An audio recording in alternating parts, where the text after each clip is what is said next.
Just kicking off, obviously Nelson's had a significant weather event in the last few weeks. Will that reprioritise your thinking about what's important moving into this next council? I think it will refocus probably what my priorities were at the beginning of this term.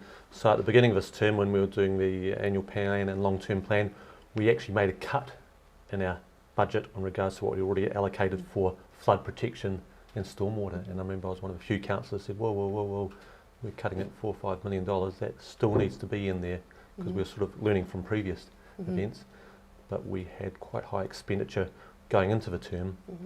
That council seemed to be struggling to cut back, but I pushed back, said no, keep the flood protection, and I think that reprioritisation has to be put back on the table. Cool. And what do you think is the biggest issue for Nelson City in the next 5 years? What do you think is the key thing that will keep you awake at night? Yeah, a number of things. Obviously the recovery from the damage, and I think we're going to see probably more damage than we realised and complications in that. But also my biggest challenge is for getting business in Nelson and people's confidence in council back. I think we've struggled with a lot of things with COVID and etc. and trying to get tourism back and a lot of industries recovering. But the things like employment, talking to some of the businesses on Bridge Street yesterday, for example, their biggest challenge at the moment was getting people to employed, getting their jobs going. So that would be a big area. And one of the things we do hear from businesses is that sometimes council can be a little bit difficult to deal with, and that it can be seen as a handbrake to development particularly.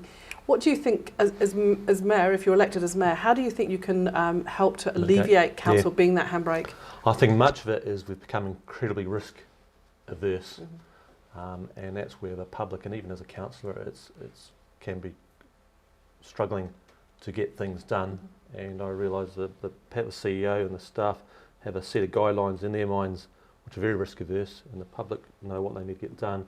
We're in a council in the middle. So I'm always, as you've probably seen in a lot of decisions and topics, I've been really pushing back on that risk averseness and trying to get things done. So to alleviate some of that, I think it's getting that confidence back with the staff, so that they feel they've got a council and a mayor that they can trust. Will look out for them, won't throw them under the bus, but actually look for solutions and engagement, and that risk averseness where staff and councillors aren't afraid to speak their mind or what they'd like to see happen without a fear that they're going to be judged or thrown into some sort of labelled box.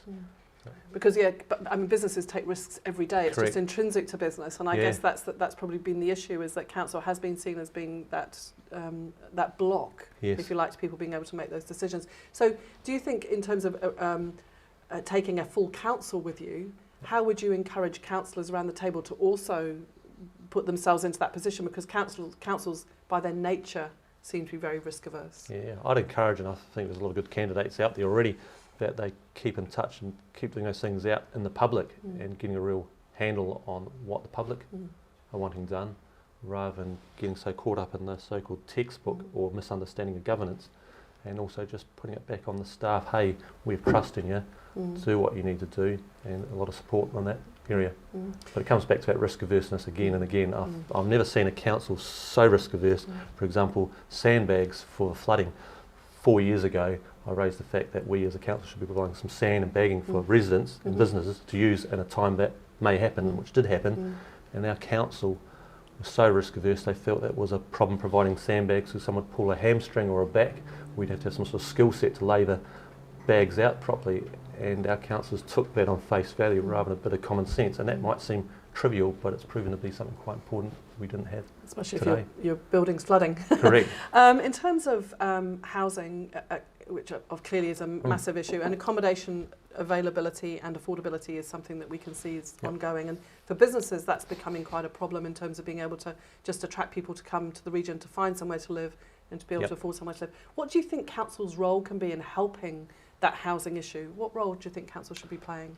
Well, there's a lot of things. In the past, we did have those pensioner flats, and I felt that was a real role of council. Obviously, at the time, the council decided it wasn't their role to look after pensioner flats. Instead, which is good, we're putting money back into where we can into those organisations that do an extremely good job.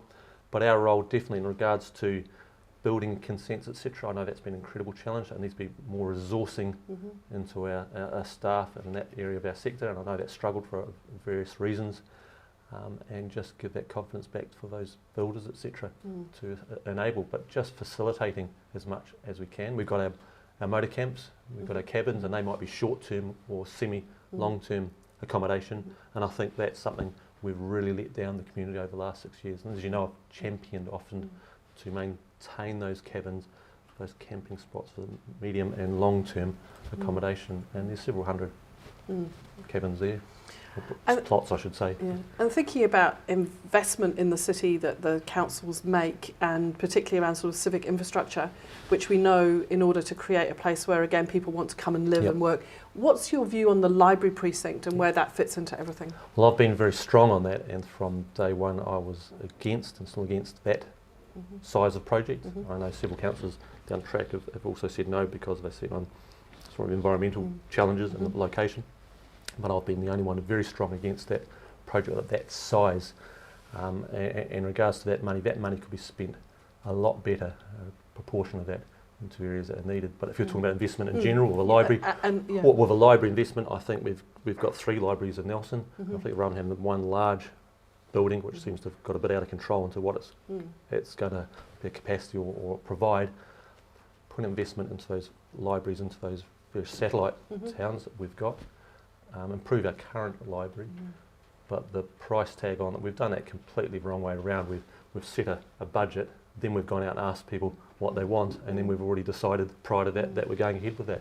So I think that needs to come back to a drawing board, really look at what we want a building to do, and then set a budget around that. And in terms of wider investment, what do you think council's role should be, particularly, say, enhancing the CBD as an example?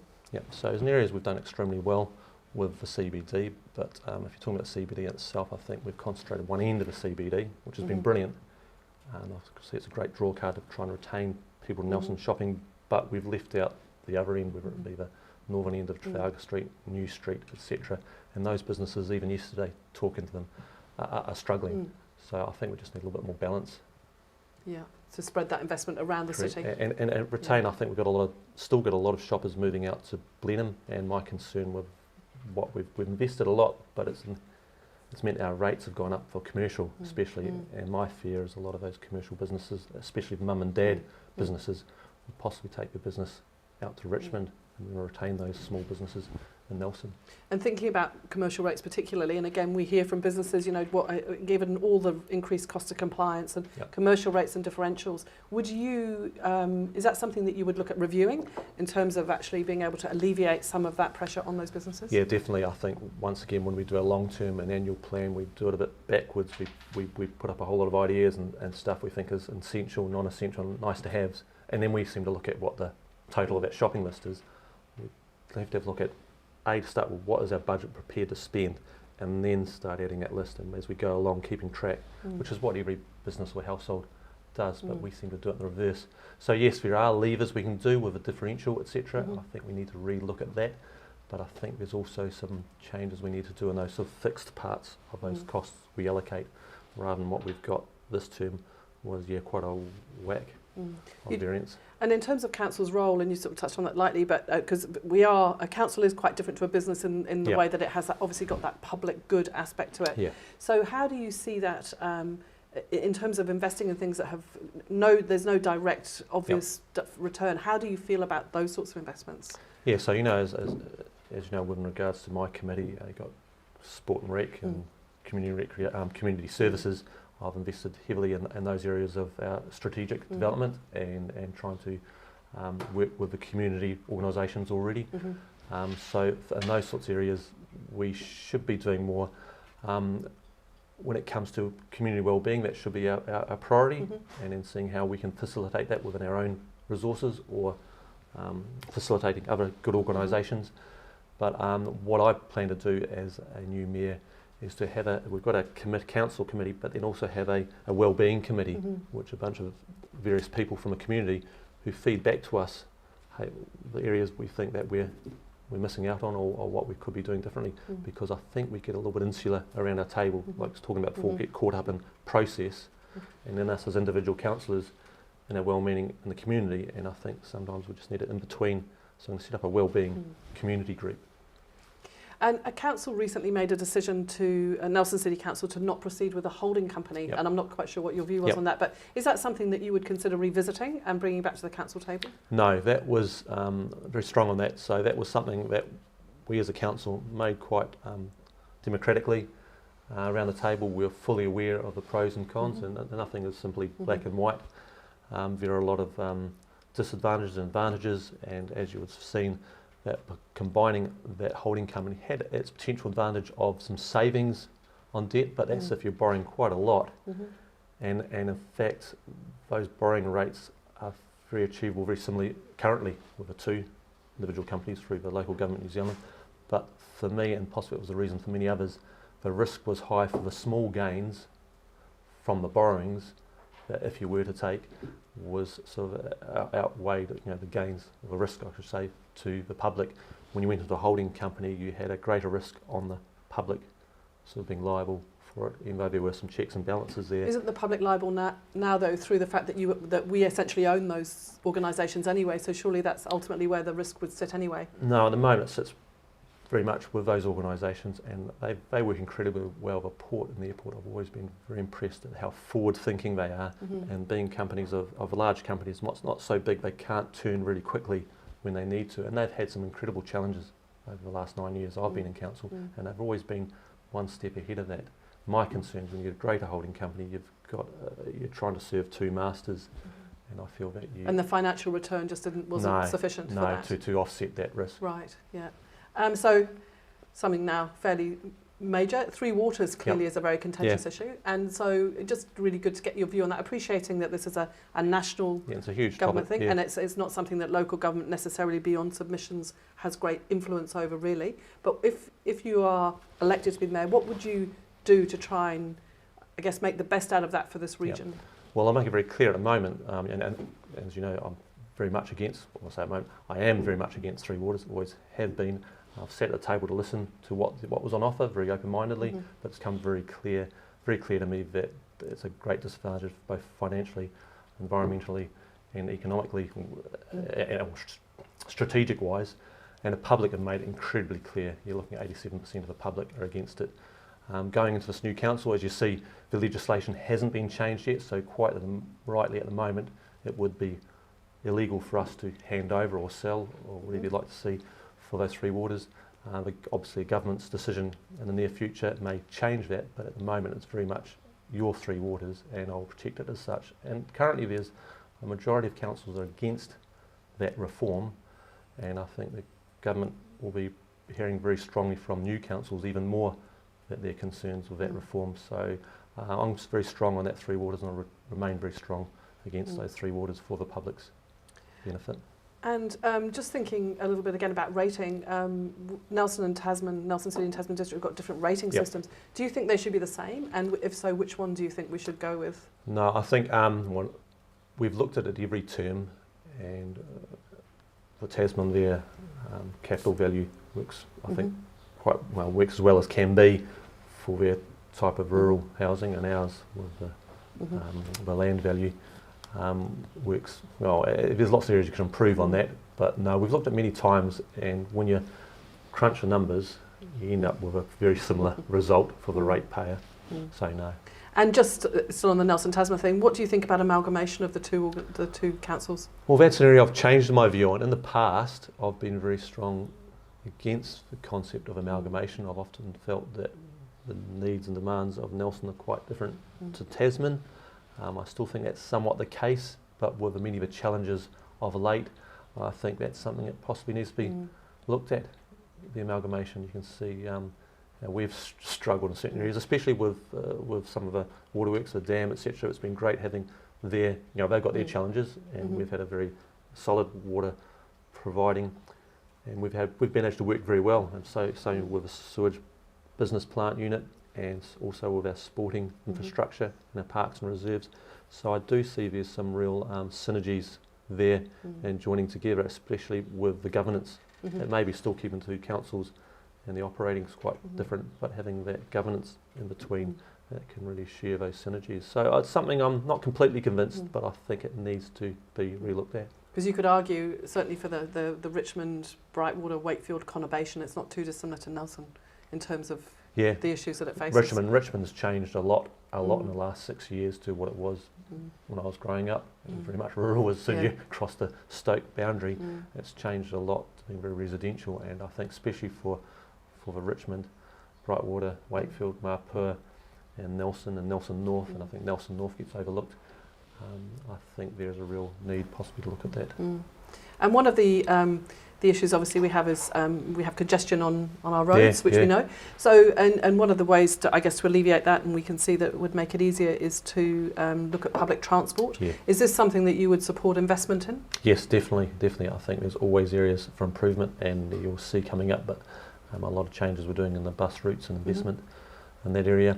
But that's something that needs to be, and the public keep crying out for that, and the transport's not getting any easier. But as both areas grow, especially you're looking out at Richmond, bottom Queen Street, there's a huge growth happening in there, and I think those transport needs have changed, and the way that people go to work has changed. It's not so much, and school, we're not so much living right on the doorstep with their jobs. There's a lot of changing in careers, a lot of movement. So once again, that's when that possibly some of that coming together of the two councils and the transport could be and should be further invested.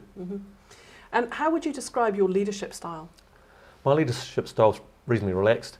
I'm always very firm on a view that I come to. I'm always very open to be at the table and public and staff and listen to what's the pros and cons before I make a decision. But as you've seen, as I've chaired sport and rec and then taken on community services, my style is very much a respect with the staff and the community, and like I said, being open to the table to listen, think a little bit outside the square, but when I'm forming a view, being very strong and consistent on that. But it comes back to that trust. You'll probably see with the staff that work incredibly well alongside, give them a huge respect, and it comes back. My style is a no surprises, and you can, as you've probably spoken to the Mayor on that as a chair, I'm always, if something's coming up or we've got an area that we need to make a bit of a turn on or an issue, I'm very much up front said, hey Rachel, I think we need to relook at this, or if I'm going to challenge a topic which may not be agreeable to her or others or staff, I'm always up front say, hey, this is the concern I have, or this is the tact I'm going to be at. And it's a mutual respect then, and both the Mayor and senior staff are always very upfront with issues coming up, and we resolve them as they go. So it's that respect, it's that no surprises policy, but that consistency, and I wouldn't call it hands off, but it's putting that trust in those around you. And when you put the trust in those around you, they perform far better. So it's not a micromanage style at all. And just thinking about economic development, and and a lot of people struggle with the concept of economic development, what that means in terms of creating an environment where businesses can then flourish. What do you think council's role should be in that, particularly around sort of regional promotion and major events, those aspects? So I've been a huge fan of the RDA, Nelson Regional Development Agency, and organisations like yourself, Commerce Nelson. So those, I'm always in big favour of funding and supporting and facilitating those organisations and listening to them where we can improve. But once again, it's not a style of mine to go telling businesses how they should operate, or organisations how they operate, but to try and facilitate so they can flourish. But definitely I'd like to keep that investment in those areas. And you're the only candidate I'm speaking to who's part of the Nelson Citizens Alliance. Can you just explain that, I guess, to have an understanding of how that works? Is it a collective group of people who've got similar ideas? How is that? It's not politically aligned, I can probably see, but how is that working? Well, it's very much a diverse group of views and ideas and backgrounds. And what I've seen concerning on this current council, very different to previous, is we've got these political party blocks come into play. As you've probably seen under the Labour, they've had to sign a pledge, those who go under the Labour, a pledge of that they won't vote against anything that's contrary to policy, and they won't vote against fellow councillors under the same pledge. That doesn't sit with me. As you've probably seen in past council elections, I've stood very independently, and I could do that very well with this council, but I felt, especially when we've had 6 leaving, and there's quite a vacuum there, and you've got a culture that's grown under our council, I believe, is reasonably dysfunctional, and you can see that from the results from our surveys with the public. I felt that, hey, we need to start afresh and get people on council with the right, what do I say, they're not there for their own gain or under the strings of another organisation. So the Citizens Alliance, that was a call out for people who wanted to stand, who wanted a little bit of help. It's always very hard, as you know, starting very first time as a councillor, and there's some good people you've seen have missed out on council in the past, and there's some good people get on council, but I know personally how difficult, and I was blessed to get on in my first term and had great support over the last 2 terms. So it's a group of people who, many of them have appreciated Nelson and what the community provided them, and as you'll see when you speak to them, they've wanted to give back to the community. So I think one area we've missed very much around council is that business, even that small business understanding. We've got some great candidates there who've run their own business in town and realise the challenges, and you've got some great people there, some young people on that group, and some older ones in that group have been involved in various community groups, whether it's with the fire service, whether it's youth, whether it's the housing, etc. And they bring a wealth, I believe, of diverse thinking. And many of them may have a different view on some of these topics we talked about today, but that's what I want around the table. And that's what I've embraced when I talk about leadership, what I've embraced with having my deputy chairs and other councillors is having a challenge me on some views and sometimes a bit of a correction and go, okay, I missed out on that area, let's put some focus back into that. And you touched on this because one of the things that's sort of come to light in the last few months, it seems to have become a thing, and I don't know if it's just the media I read, is that council culture has become a little bit difficult and dysfunctional. If you were elected as into the mayoralty, how would you change that? And you sort of touched on it a little bit, but I think it's something quite specific. Yep. So obviously it's reliant on the mix that the public get around the table, but one of those things I want to make very clear is that respect for each other views, and put aside any sort of political bias, and we all have those biases, which are great, which makes a mix of interest and direction for strategic development around the table. But I want us to very much appreciate those first 2 terms. We had some very strong personalities at the table, but which was great, but they gave the greatest respect if you had a varying view and you respected that view, and then you worked through and you come to decisions. If they didn't go your way, often they didn't go my way, but you'd have a cup of tea at the end of that decision, go to the next decision, and it might be a tough one, nothing's black and white, and straight again.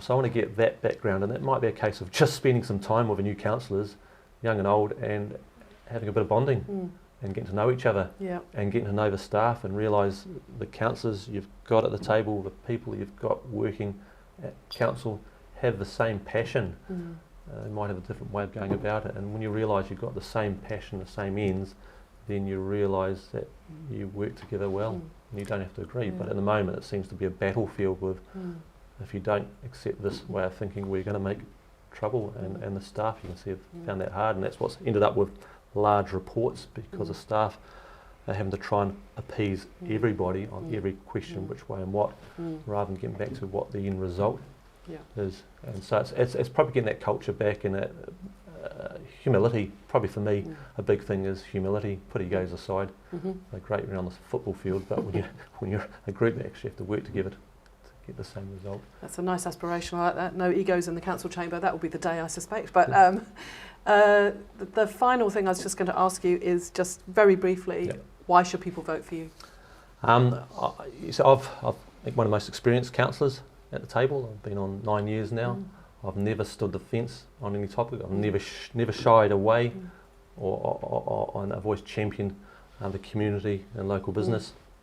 You can see proven from the various topics which I've championed, from the wood burners, the pensioner flats, the prudent spending of our rates, developing our community gardens, the self-sustainability has always been a promoter of, progressing our sports facilities. You've seen we've got some great facilities in Nelson. You've got like the Bay Dreams are coming back and again and again. You've got our youth parks that were things that just didn't seem to get off the ground over the last number of years. I've made those happen. The mountain bike and recreation hubs, reviving the arts, and I've been really appreciative of your involvement in that.